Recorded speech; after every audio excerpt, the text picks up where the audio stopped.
Hi hello ನಮಸ್ಕಾರ ಸ್ನೇಹಿತರೆ. ಕೊನೆಗೂ ಕೂಡ ವಿನಂತಿ ಮಾಡಿರ್ತಕ್ಕಂಥ ಕುತಂತ್ರ ಬಟಾಬಯಲಾಗಿದೆ. ಹಾಗಿದ್ರೆ ಮದುವೆ ನಿಂತು ಹೋಯ್ತಾ? ಶಿವರಾಮೇಗೌಡರ ವಿರುದ್ಧವಾಗಿ ಅಂದು ಸಂಚು ಮಾಡಿ ಶಿವರಾಮೇಗೌಡರು ಜೈಲಿಗೆ ಹೋಗುವುದಕ್ಕೆ ಕಾರಣ ಆಗಿದ್ದು ವಿನಂತಿಯನ್ನು ಸತ್ಯ ಬಟಾಬಯಲಾಗಿದೆಯಾ? ಏನಾಯ್ತು, ಏನ್ ಕಥೆ, ಎಲ್ಲವನ್ನ ಕೂಡ ತಿಳ್ಕೋಬೇಕು ಅಂದ್ರೆ ಈಗಲೇ ನಮ್ಮ ಈ ಚಾನಲ್ನ ಸಬ್ಸ್ಕ್ರೈಬ್ ಮಾಡಿ, ಹಾಗೆ ಈ ಒಂದು ವಿಡಿಯೋವನ್ನು ಪೂರ್ತಿಯಾಗಿ ನೋಡೋದನ್ನ ಯಾವುದೇ ಕಾರಣಕ್ಕೂ ಕೂಡ ಮರಿಬೇಡಿ. ಇಲ್ಲಿ ಶಿವರಾಮೇಗೌಡರು ಹೇಳಿದ್ರು ಅನ್ನೋ ಕಾರಣಕ್ಕೆ ಇಷ್ಟ ಇಲ್ಲದೆ ಇದ್ರು ಭದ್ರ ಹಸಮಡಿ ಏರಿ ವಿನಂತಿ ಕೊರಳಿಗೆ ತಾಳಿ ಕಟ್ಟುವುದಕ್ಕೆ ಅಂತ ಮುಂದಾಗ್ತಾರೆ. ಅಷ್ಟರಲ್ಲಿ ಚೆಲುವ ಅವ್ರಿಗೆ ವಿನಂತಿನೇ ಅಂದು ಶಿವರಾಮೇಗೌಡರು ಜೈಲಿಗೆ ಹೋಗೋದಕ್ಕೆ ಕಾರಣ ಆಗಿದ್ದು ಅನ್ನೋ ವಿಷಯ ಗೊತ್ತಾಗಿದೆ. ಹಾಗಾಗಿ ಆ ವಿಷಯವನ್ನ ತಿಳಿಸೋದಕ್ಕೆ ಶಿವರಾಮೇಗೌಡರಿಗೆ ಕಾಲ್ ಮಾಡ್ತಾರೆ. ಬಟ್ ಯಾರೊಬ್ರು ಕೂಡ ಕಾಲ್ ರಿಸೀವ್ ಮಾಡುವುದಿಲ್ಲ. ಸ್ವಿಚ್ ಆಫ್ ಅನ್ನ ಕೂಡ ಶಿವರಾಮೇಗೌಡರು ಮಾಡಿಸ್ತಾರೆ. ಆದ್ರೆ ಈಶ್ವರಿ ಕಾಲ್ ಸ್ವಿಚ್ ಆಫ್ ಮಾಡುವುದಿಲ್ಲ, ಸೈಲೆಂಟ್ ಮೋಡ್ ಅಲ್ಲಿ ಇರ್ತಾರೆ. ಇದರ ನಡುವೆ ಈಶ್ವರಿಗೆ ಕಾಲ್ ಹೋಗುತ್ತೆ. ಆಗ ಈಶ್ವರಿ ಕಾಲ್ ರಿಸೀವ್ ಮಾಡ್ತಾರೆ. ಸತ್ಯ ಗೊತ್ತಾಗತ್ತೆ ವಿನಂತಿನೇ ಇದನ್ನೆಲ್ಲ ಮಾಡಿಸಿರುವುದು ಅಂತ. ಆಗ ಈಶ್ವರಿ ಖಂಡಿತ ವಿನಂತಿ ಬಣ್ಣ ಬಯಲಾಗಬೇಕು ಅಂತಾನೆ ಅನ್ಕೋತಾರೆ. ಯಾಕಂದ್ರೆ ಸಾವಿತ್ರಿ ಅವರು ಜಸ್ಟ್ ಮದುವೆ ಮಾಡೋಕೆ ಹೊರಟಿದ್ದಾಗನೆ ಈಶ್ವರಿ ಅವ್ರನ್ನ ಮೂಲೆ ಗುಂಪು ಮಾಡಿದ್ರು, ತನ್ನ ಅಧಿಕಾರವನ್ನ ತೋರಿಸೋದಕ್ಕೆ ಶುರು ಮಾಡಿದ್ರು, ದರ್ಪ ತೋರಿಸೋದಕ್ಕೆ ಶುರು ಮಾಡಿದ್ರು. ಇದರಿಂದಾಗಿ ಈಶ್ವರಿ ಕೂಡ ಹೇಗಾದ್ರೂ ಮಾಡಿ ಮದುವೆ ನಿಲ್ಲಿ ಅಂತಾನೆ ವೇಟ್ ಮಾಡ್ತಿದ್ರು. ಅಂದಮೇಲೆ ಚೆಲ್ವ ಅವರು ಹೇಳಿರ್ತಕ್ಕಂಥ ವಿಷಯ ಸಿಕ್ಕಿದ್ದೆ ತಡ ಎಲ್ಲರೂ ಮುಂದೆ ಆ ವಿಷಯವನ್ನ ಬಂದು ಹೇಳ್ತಾರೆ. ಬಟ್ ವಿನಂತಿ ಅಂತ ಹೇಳುವುದಿಲ್ಲ. ಅದಕ್ಕೆ ಬದಲಾಗಿ ಭಾವನ ಜೈಲ್ಗೆ ಹೋಗೋದಕ್ಕೆ ಕಾರಣ ವಿದ್ಯಾ ಅಲ್ವಂತೆ, ಬೇರೊಬ್ರಂತ ಅದನ್ನ ಸಾಕ್ಷಿ ಸಮೇತ ತೆಗೆದುಕೊಂಡು ಬರ್ತಿದ್ದಾರೆ. ಅಲ್ಲಿ ತನಕ ಮದುವೆ ಮಾಡಬಾರ್ದು ಅಂತ ಹೇಳಿದ್ದಾರೆ ಅಂತ ಈಶ್ವರಿ ಹೇಳಿದಾಗ ಇಲ್ಲಿ ಸಾವಿತ್ರಿ ಅವರು ಅದಕ್ಕೂ ಇದಕ್ಕೂ ಏನ್ ಸಂಬಂಧ ಇಲ್ಲ, ಮದುವೆ ಆಗ್ಲೇಬೇಕು ಅಂತ ದುಂಬಾಲ್ ಬೀಳ್ತಾರೆ. ತಾಳಿ ಕೊಟ್ಟೋಕೆ ಮುಂದಾಗಿದ್ದಂತಹ ಭದ್ರ ಎದ್ದು ನಿಂತದ್ದೇ ಇಲ್ಲ. ಕ್ವಾಟ್ಲೆ ಬರಬೇಕು, ಕ್ವಾಟ್ಲೆ ಕೂಡ ಹೋಗಿದ್ದಾನೆ. ಅವರು ಹೇಳ್ತಿರೋ ವಿಷಯ ನಿಜಾನೇ ಇರಬಹುದು. ನನ್ನ ಅಪ್ಪನ ಜೈಲಿಗೆ ಕಳಿಸಿದ್ದು ವಿದ್ಯಾ ಅಲ್ಲ ಅಂದಮೇಲೆ ಇನ್ಯಾರು ಅನ್ನೋ ವಿಷಯ ನನಗೆ ಗೊತ್ತಾಗ್ಲೇಬೇಕು. ಗೊತ್ತಾಗೋ ತನಕ ನಾನು ತಾಳಿ ಕಟ್ಟುವುದಿಲ್ಲ, ಅವರು ಬರಬೇಕು ಅಂತ ಹೇಳಿ ಅಪ್ಪನ ಮುಂದೆನೆ ಮಾತನಾಡ್ತಾರೆ ಭದ್ರ ಅವರು. ಈ ಕಡೆ ಶಿವರಾಮೇಗೌಡರಿಗೆ ಏನ್ ಮಾಡ್ಬೇಕು ಅಂತ ಗೊತ್ತಾಗ್ತಿಲ್ಲ. ಇತ ಕಡೆ ಸಾವಿತ್ರಿ ಅವರು ಈಶ್ವರಿಗೆ ಕೈ ಮುಗ್ದು ಅಲ್ಲೇ ಅದಕ್ಕೆ ನಮ್ಮ ಪರವಾಗಿ ವಾದ ಮಾಡಿ ಅಂತ ಹೇಳ್ತಿದ್ದಾರೆ. ಆದರೆ ಈಶ್ವರಿ ಖಂಡಿತ ಸಾಧ್ಯನೇ ಇಲ್ಲ ಅಂತ ಕಣ್ಣಲ್ಲೇ ಸನ್ನೆ ಮಾಡ್ತಾರೆ. ಹೌದು ಬಾಬಾ, ಭದ್ರ ಹೇಳ್ತಿರೋದು ಸರಿಯಾಗಿದೆ. ಆ ಚೆಲ್ವ ಅವರು ಬರಲಿ, ಯಾರನ್ನ ಹೇಳ್ತಾರೆ ಅಂತ ನೋಡೋಣ, ತದನಂತರನೇ ಈ ಮದುವೆ ನಡೀಲಿ, ಅಲ್ಲಿ ತನಕ ನಾವು ವೆಯ್ಟ್ ಮಾಡೋಣ ಅಂತ ಹೇಳ್ತಿದ್ದಾರೆ. ಗೋವಿಂದೇಗೌಡರು ಕೂಡ ಅದನ್ನೇ ಹೇಳ್ತಾರೆ, ಚಿಕ್ಕಪ್ಪ ತಾತ ಕೂಡ ಅದನ್ನೇ ಹೇಳ್ತಿದ್ದಾರೆ. ಎಲ್ಲರೂ ಅದನ್ನೇ ಹೇಳಬೇಕಾದ್ರೆ ಇಲ್ಲಿ ಶಿವರಾಮೇಗೌಡರು ಮಾತ್ರ ಮೌನವಾಗಿದ್ದಾರೆ. ಇಲ್ಲಿ ಸಾವಿತ್ರಿ ಅವರಂತೂ ಅಣ್ಣ ಅದಕ್ಕೂ ಇದಕ್ಕೂ ಏನ್ ಸಂಬಂಧ, ಅವ್ರು ಬಂದ್ಮೇಲೆ ಯಾರು ಬೇಕಿದ್ರು ಗೊತ್ತಾಗ್ಲಿ, ಆದ್ರೆ ನನ್ನ ಮಗಳಿಗೆ ಅನ್ಯಾಯ ಆಗಿದೆ, ಅದಕ್ಕೆ ನೀನು ನ್ಯಾಯ ದೊರಕಿಸ್ಕೊಡ್ಬೇಕು, ಇಲ್ಲ ಈ ಮದ್ವೆ ನಡೀಲೇಬೇಕು ಅಂತ ಹೇಳ್ತಾರೆ. ಆದ್ರೆ ಭದ್ರ ಮಾತ್ರ ಇಲ್ಲ ಅಪ್ಪಯ್ಯ, ಯಾವುದೇ ಕಾರಣಕ್ಕೂ ಈ ಮದ್ವೆ ನಡಿಬಾರ್ದು, ಅವ್ರು ಬರೋ ತನಕ ನೀನು ನನಗೆ ಸಮಯ ಕೊಡಬೇಕು, ಅವ್ರು ಬಂದ ಮೇಲೆ ಯಾರು ಏನು ಅಂತ ಗೊತ್ತಾದ್ಮೇಲೆ ಖಂಡಿತವಾಗ್ಲೂ ನೀನು ಹೇಳ್ದಾಗೆ ಕೇಳ್ತೀನಿ ನಾನು. ಖಂಡಿತ ಇಲ್ಲೇನು ಮಹಾಸಂಚ ಆಗಿದೆ, ಬೆನ್ನಿಂದೆ ಏನು ನಡೆದಿದೆ, ದಯವಿಟ್ಟು ಅದನ್ನ ಹೊರಗಡೆ ಬರುವುದಕ್ಕೆ ಅವಕಾಶ ಮಾಡಿಕೊಡಿ ಅಂತ ಭದ್ರ ರಿಕ್ವೆಸ್ಟ್ ಮಾಡ್ಕೋತಾರೆ. ಇಲ್ಲಿ ವಿನಂತಿ ಕೂಡ ದಯವಿಟ್ಟು ನನ್ನ ವಿರುದ್ಧ ಸಂಚು ಮಾಡ್ತಿದ್ದಾರೆ, ಖಂಡಿತ ಏನೋ ನಡೀತಿದೆ ಪಿತೂರಿ, ದಯವಿಟ್ಟು ನನಗೆ ಭದ್ರ ಮಾಮನಿಂದ ತಾಳಿ ಕಟ್ಟಿಸ್ಬಿಡಿ ಅಂತ ಹೇಳಿ ಇಲ್ಲಿ ವಿನಂತಿ ಮಾತನಾಡ್ತಿದ್ದಾಳೆ, ಬೇಡ್ಕೋತಿದ್ದಾಳೆ ತನ್ನ ಮಾವನನ್ನ. ಇತ್ತ ಕಡೆ ಸಾವಿತ್ರಿ ಅವ್ರು ಕೂಡ ಹೌದು ಅಣ್ಣ, ಇಲ್ಲಿ ಏನೋ ಮಹಾ ಸಂಚು ನಡೀತಿದೆ, ಈ ಮದುವೆ ನಿಲ್ಲಿಸಬೇಕು ಅಂತಾನೆ ಈ ಭದ್ರನ್ ಜೊತೆ ಸೇರ್ಕೊಂಡು ಈ ಅದಕ್ಕೆ ಆ ಚೆಲ್ವ ಎಲ್ಲರೂ ಕೂಡ ಪ್ಲಾನ್ ಮಾಡ್ತಿದ್ದಾರೆ. ಖಂಡಿತವಾಗ್ಲೂ ಇಲ್ಲಿ ಮಹಾ ಮೋಸನೆ ಆಗ್ತಿದೆ, ನನ್ನ ಮಗಳಿಗೆ ಭದ್ರನ್ ಕೈಯಿಂದ ತಾಳಿ ಕಟ್ಟಿಸ್ಬಿಡು, ನನ್ನ ಮಗಳಿಗೆ ನ್ಯಾಯ ಕೊಡಿಸು, ಮಂಕುಬೂದಿ ಹೆಚ್ಚು ಕೆಲಸ ಮಾಡ್ತಿದ್ದಾರೆ ಅಣ್ಣ, ದಯವಿಟ್ಟು ಈ ಮದುವೆ ನಡೆಸೋದಕ್ಕೆ ಅವಕಾಶ ಮಾಡಿಕೊಡು ಅಂತ ಸಾವಿತ್ರಿ ಅವರು ಕೂಡ ರಿಕ್ವೆಸ್ಟ್ ಮಾಡ್ಕೋತಾರೆ. ಆದರೆ ಶಿವರಾಮೇಗೌಡರು ಮಾತ್ರ ಭದ್ರ ನಿನಗೆ ಅವರು ಬರೋ ತನಕ ಸಮಯ ಇದೆ ಅಂತ ಹೇಳ್ತಾರೆ. ಆಗ ಸಾವಿತ್ರಿ ಅವರು ಏನಣ್ಣ ಇಂಥ ತೀರ್ಮಾನ ತಗೋತಾ ಇದೆಯಾ ಅಂತ ಹೇಳಿದಾಗ ಹೌದು ಸಾವಿತ್ರಿ, ನೀನು ಯಾಕೆ ಯೋಚನೆ ಮಾಡ್ತಾ ಇದೆಯಾ, ಅವರು ಬರಲಿ, ಸತ್ಯ ಏನು ಅಂತ ಗೊತ್ತಾಗ್ಲಿ, ನಿಂದು ತಪ್ಪು ಯಾರ್ದು ತಪ್ಪು ಅನ್ನೋದು ಗೊತ್ತಾದ ಮೇಲೆ ನಿಮ್ಮ ತಪ್ಪು ಯಾವುದೇ ರೀತಿ ಇಲ್ಲ ಅಂದರೆ ಖಂಡಿತವಾಗ್ಲೂ ನಾನು 100ಕ್ಕೆ 100 ಭದ್ರನ ಕೈಯಿಂದ ನಿನ್ನ ಮಗಳ ಕುತ್ತಿಗೆಗೆ ತಾಳಿ ಕಟ್ಟಿಸ್ತೀನಿ, ಯಾವುದೇ ಕಾರಣಕ್ಕೂ ಆ ಮಾತನ್ನ ಮೀರುವುದಿಲ್ಲ, ನನ್ನ ಮೇಲೆ ನಂಬಿಕೆ ಇಡು ಅಂತ ಹೇಳ್ತಿದ್ದಾರೆ. ಈ ಕಡೆ ಗೋವಿಂದೇಗೌಡರು ಕೂಡ ಏನ್ ಸಾವಿತ್ರಿ ಇದು, ಏನು ಸತ್ಯ ಗೊತ್ತಾಗಬೇಕಾಗಿದೆ, ಸತ್ಯ ಗೊತ್ತಾಗ್ಲಿ ಇರು, ಮುಹೂರ್ತ ಮೀರು ಹೋದ್ರೆ ನೆಕ್ಸ್ಟ್ ಮುಹೂರ್ತ ಬರುತ್ತೆ, ಆದ್ರೆ ತಪ್ಪು ಆಗೋಗ್ಬಿಟ್ರೆ ಮತ್ತೆ ಆ ತಪ್ಪನ್ನ ಸರಿಪಡಿಸೋಕೆ ಆಗೋದಿಲ್ಲ ಅಲ್ವಾ, ನೀನ್ ಯಾಕೆ ಇಷ್ಟು ಹಠ ಮಾಡ್ತಾ ಇದ್ಯಾ ಅಂತ ಹೇಳಿ ಗೋವಿಂದೇಗೌಡರು ಕೂಡ ಪ್ರಶ್ನೆಯನ್ನ ಮಾಡ್ತಾರ.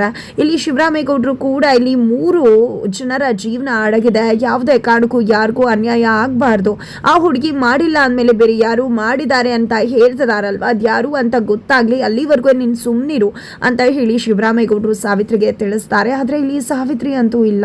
ಆ ಲೋಕಿ ಹೋಗಿ ಆ ಚೆಲ್ವ ಅವ್ರ ಹತ್ರ ಕ್ವಾಟ್ಲಿ ಹತ್ರ ಎಲ್ಲ ವಿಷಯ ಹೇಳ್ಬಿಟ್ಟಿದ್ದಾನೆ ಅನ್ಸುತ್ತೆ. ಅದೇ ಕಾರಣಕ್ಕೆ ಅವರು ವಿಷಯ ತಿಳ್ಕೊಂಡು ಇಲ್ಲಿಗೆ ಬರ್ತಿದ್ದಾರೆ. ಏನಾದರೂ ವಿಷಯ ಗೊತ್ತಾದರೆ ಖಂಡಿತ ಈ ಭದ್ರ ಸಾಯೋವರೆಗೂ ನನ್ನ ಮಗಳ ಕುತ್ತಿಗೆಗಂತೂ ತಾಳಿ ಕಟ್ಟೋದಿಲ್ಲ, ಜೊತೆಗೆ ಅಣ್ಣ ಕೂಡ ಶಿಕ್ಷೆ ಕೊಡ್ತಾನೆ. ಏನು ಮಾಡೋದು, ಇಲ್ಲ ಆ ರೀತಿ ಮಾಡೋದಕ್ಕೆ ಅವಕಾಶ ಮಾಡಿಕೊಡ್ಬಾರ್ದು ಅಂತ ಹೇಳಿ ಸಾವಿತ್ರಿ ಅನ್ಕೋತಿದ್ದಾರೆ. ಇಲ್ಲಿ ಶಿವರಾಮೇಗೌಡರು ತಪ್ಪು ಯಾರೇ ಮಾಡಿದ್ರು ಕೂಡ ಅವ್ರಿಗೆ ಶಿಕ್ಷೆ ಆಗತ್ತೆ ಅಂತ ಹೇಳ್ತಿದ್ದಾರೆ. ಇದರಿಂದಾಗಿ ಸಾವಿತ್ರಿ ಅವರು ಕುತ್ತಿಗೆಗೆ ಚಾಕುನ ಇಟ್ಕೊಂಡಿದ್ದೆ. ನೋಡೋಣ, ನನ್ನ ಮಗಳ ಕುತ್ತಿಗೆಗೆ ಭದ್ರ ಈಗಲೇ ತಾಳಿ ಕಟ್ಟಬೇಕು, ಬೇರೆಯವ್ರು ಬರೋ ತನಕ ನಾನು ಕಾಯಕ್ಕಾಗಲ್ಲ, ಅದಕ್ಕೂ ಇದಕ್ಕೂ ಸಂಬಂಧ ಇಲ್ಲ, ನನ್ನ ಮಗಳ ವಿರುದ್ಧ ಸಂಚು ನಡೀತದೆ, ನನ್ನ ಮಗಳಿಗೆ ಅನ್ಯಾಯ ಆಗಿದೆ, ದಯವಿಟ್ಟು ದಯಮಾಡಿ ನೀನು ನನ್ನ ಮಗಳಿಗೆ ನ್ಯಾಯ ಕೊಡಿಸ್ಕೊಡು, ಇಲ್ಲಾಂದರೆ ನಾನು ಇವಾಗಲೇ ಸತ್ತು ಹೋಗ್ತೀನಿ, ನಾನು ಸತ್ತು ಹೋದ್ಮೇಲೂ ಕೂಡ ನಿಮ್ಮನ್ನು ನೆಮ್ಮದಿಯಾಗಿ ಬಿಡುವುದಿಲ್ಲ, ನೋಡು ವಿನಂತಿ, ನೀನು ನಾನು ಸತ್ತ ಮೇಲೆ ನನ್ನ ಸಾವಿಗೆ ಇವ್ರನ್ನೇ ಕಾರಣ ಅಂತ ಹೇಳಿ ಇವ್ರನ್ನೆಲ್ಲರನ್ನ ಕೂಡ ಜೈಲಿಗೆ ಕಳಿಸು ಅಂತ ಹೇಳ್ತಿದ್ದಾರೆ. ಅವ ನೀನು ಹೋದ್ಮೇಲೆ ನಾನು ಏನು ಮಾಡಲಿ, ನನಗೆ ಯಾರಿದ್ದಾರೆ ಅಂತ ಹೇಳಿದಾಗ ನಮ್ಮ ಕಣ್ಣೀರಿಗೆ ಕರ್ಗೋರು ಯಾರೂ ಇಲ್ಲ ಇಲ್ಲಿ ವಿನಂತಿ, ನಾನು ಸತ್ತು ಹೋಗ್ತೀನಿ, ನನ್ನ ಮಗಳಿಗೆ ನ್ಯಾಯ ಸಿಗಬೇಕು ಅಂತ ಹೇಳಿ ಸಾವಿತ್ರಿ ಮುಂದಾಗ್ತಿದ್ದಾಗ ಇಲ್ಲಿ ಶಿವರಾಮೇಗೌಡರು ಚಿಕ್ಕಪ್ಪಂಗೆ ಕಣ್ಸನ್ನೆ ಮಾಡ್ತಾರೆ. ಹಿಂದೆಯಿಂದ ಬಂದು ಚಾಕುನ ಕಿತ್ಕೋತಾರೆ. ಈ ಕಡೆ ಈಶ್ವರಿ ಬಂದು ಚಾಕುನ ಎಸಿತಾರೆ.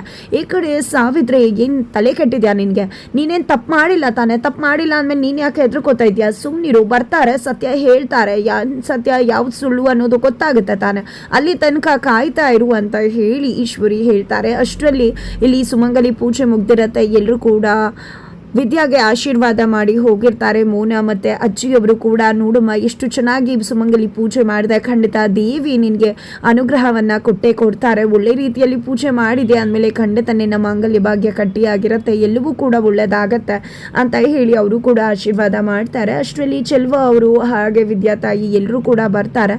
ಅಮ್ಮ ಅಪ್ಪ ನೀವೇನು ಇಲ್ಲಿ ಅಂದಾಗ, ನೋಡು ಮಗಳ, ಇಷ್ಟು ದಿನ ನಾವು ತಪ್ಪು ತಿಳ್ಕೊಂಡ್ಬಿಟ್ಟಿದ್ವಿ, ನೀನೇ ನಿಮ್ಮ ಮಾವನ ಜೈಲು ಕಳಿಸೋದಕ್ಕೆ ಕಾರಣ ಅಂದ್ಕೊಂಡಿದ್ವಿ, ಆದರೆ ನಿಜಕ್ಕೂ ನೀನಲ್ಲ ಕಾರಣ, ನಿಜವಾಗ್ಲೂ ಬೇರೆಯವರ ಇದ್ದಾರೆ, ಅವ್ರು ಯಾರು ಅನ್ನೋ ವಿಷಯವನ್ನು ನಾನು ಹೇಳ್ತೀನಿ ಬಾ ಅಂತ ಹೇಳ್ತಾರೆ. ಅಲ್ಲಿ ಆಲ್ರೆಡಿ ಈಶ್ವರಿ ಅವ್ರಿಗೆ ಕಾಲ್ ಮಾಡಿದ್ದೀನಿ ಮದುವೆ ನಿಲ್ಲಿಸಿ ಅಂತ, ಅವರು ಮದುವೆ ನಿಲ್ಲಿಸಿದ್ದಾರೆ. ಸತ್ಯ ಗೊತ್ತಾಗಬೇಕು ಎಲ್ರಿಗೂ ಕೂಡ, ನನಗೇನು ಮಾಡೋದು ಅಂತಾನೆ ತೋಚ್ತಾ ಇರಲಿಲ್ಲ, ಕೈಕಟ್ಟು ಕುತ್ಕೊಂಡ್ಬಿಟ್ಟಿದೆ. ಆಗ ನಿಜಕ್ಕೂ ಇವರು ದೇವತೆ ಥರ ಬಂದರು, ನೀನಲ್ಲ ಲೋಕಿ ಅನ್ನೋರ ನಂಬರಿಂದ ಬೇರೆಯವ್ರು ಕಾಲ್ ಮಾಡಿರೋದು ಅಂತ ಹೇಳಿ ವಿದ್ಯಾಗೆ ತಂದೆ ಎಲ್ವನ ಕೂಡ ಹೇಳ್ತಾರೆ. ಲೋಕಿ ಅನ್ನೋ ಹೆಸರು ಎಲ್ಲೂ ಕೇಳಿದನಲ್ಲ ಅಂತ ವಿದ್ಯಾ ಕೂಡ ಅನ್ಕೋತಿರ್ತಾರೆ. ಯಾರದು ಏನು ಅಂದಾಗ ಕ್ವಾಟ್ಲಿಯಲ್ಲಿ ಮೊದಲು ಮದುವೆ ನಿಲ್ಲಿಸಬೇಕು, ಬನ್ನಿ ತಡ ಆಗ್ತದೆ ಅಂತ ಎಲ್ಲರನ್ನೂ ಕೂಡ ಕರ್ಕೊಂಡು ಹೋಗ್ತಾರೆ.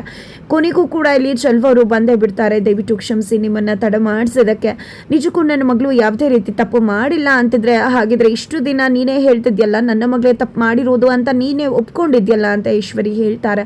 ಅದೇ ತಪ್ಪಾಗಿದ್ದು, ನಾವು ತಪ್ಪು ತಿಳ್ಕೊಂಡ್ಬಿಟ್ಟಿದ್ವಿ, ಅದೇ ನಿಜಕ್ಕೂ ಕೂಡ ಆ ಕೆಲಸ ಮಾಡಿದ್ದು ನನ್ನ ಮಗಳಲ್ಲ, ಇಲ್ಲಿ ಹಾರ ಹಾಕೊಂಡು ನಿಂತಿದ್ದಾಳಲ್ವಾ ಈ ವಿನಂತಿನೇ ಇದನ್ನು ಮಾಡಿದ್ದು ಅಂತ ಹೇಳಿದಾಗ, ನೋಡಿದ್ರ ನನ್ನ ಮಗಳ ಜೊತೆ ಮದುವೆ ಮುರಿಬೇಕು ಅನ್ನೋ ಕಾರಣಕ್ಕೆ ಇಲ್ದಿರೋ ಸುಳ್ಳನ್ನು ಹೇಳಿ ನನ್ನ ಮಗಳ ಮೇಲೆ ಗೂಬೆ ಕೂರಿಸ್ತಿದ್ದಾರೆ. ಖಂಡಿತ ಇದು ಎಲ್ಲವೂ ಕೂಡ ನಿಮ್ಗಳದೇ ಸಂಚಾಗಿದೆ, ಈ ಭದ್ರನ್ ಜೊತೆ ಈ ಬೀಗ ಕೂಡ ಸೇರ್ಕೊಂಡು ಇದನ್ನೆಲ್ಲ ಮಾಡ್ತಿದ್ದಾರೆ ಅಂತ ಹೇಳಿ ಸಾವಿತ್ರಿ ಹೇಳ್ತಿದ್ದಾರೆ. ಏನಣ್ಣ ಇದಲ್ಲ, ನಿನ್ನ ಮಗ ನನ್ನ ಮಗಳನ್ನ ಹಾಳು ಮಾಡೋದಂತೆ, ನೀನು ಮದುವೆ ನಾಟಕ ಮಾಡೋದಂತೆ, ಬೀಗ ಬಂದು ನನ್ನ ಮಗಳ ಮೇಲೆ ಆರೋಪ ಮಾಡಿ ಮದುವೆ ನಿಲ್ಲಿಸೋದಂತೆ, ಏನಿದಲ್ಲ ಇಲ್ಲೆಲ್ಲ ಪಿತೂರಿನೇ ನಡೀತದೆ ಅಂತ ಹೇಳಿ ಸಾವಿತ್ರಿ ಅವರು ಜೋರಾಗಿ ಗಲಾಟೆ ಮಾಡೋಕೆ ಶುರು ಮಾಡ್ತಾರೆ. ಏನಿದೆ ಇದಕ್ಕೆಲ್ಲ ಸಾಕ್ಷಿ ಅಂತ ಕೇಳಿದಾಗ, ನಾನು ಸಾಕ್ಷಿ ಇಲ್ಲದೆ ಯಾವುದೇ ಕಾರಣಕ್ಕೂ ಇಲ್ಲಿ ಬಂದಿಲ್ಲ, ಸಾಕ್ಷಿ ಇದೆ, ಇವ್ರು ಯಾರು ಫೋನ್ನ ತಗೊಂಡು ಕಾಲ್ ಮಾಡಿದ್ರು ಅವನನ್ನೇ ಕರ್ಕೊಂಡು ಬಂದಿದ್ದೀನಿ ಅಂತ ಹೇಳಿ ಚೆಲ್ವರು ಲೋಕಿಯನ್ನ ಕರೀತಿದ್ದಾರೆ.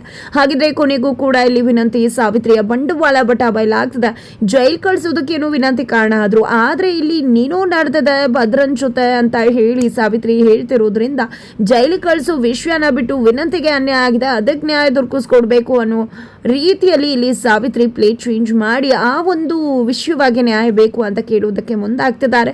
ಅದಕ್ಕೆ ಶಿವರಾಮೇಗೌಡರು ಕೂಡ ತಲೆ ತಗ್ಸಿ ನಿಂತ್ಕೋಬೇಕಾಗತ್ತೆ. ಜೈಲ್ ವಿಷಯನೇ ಬೇರೆ, ಇದೇ ಬೇರೆ ಅನ್ನೋ ರೀತಿಯಲ್ಲಿ ಯೋಚನೆ ಮಾಡಬೇಕಾಗಿದೆ.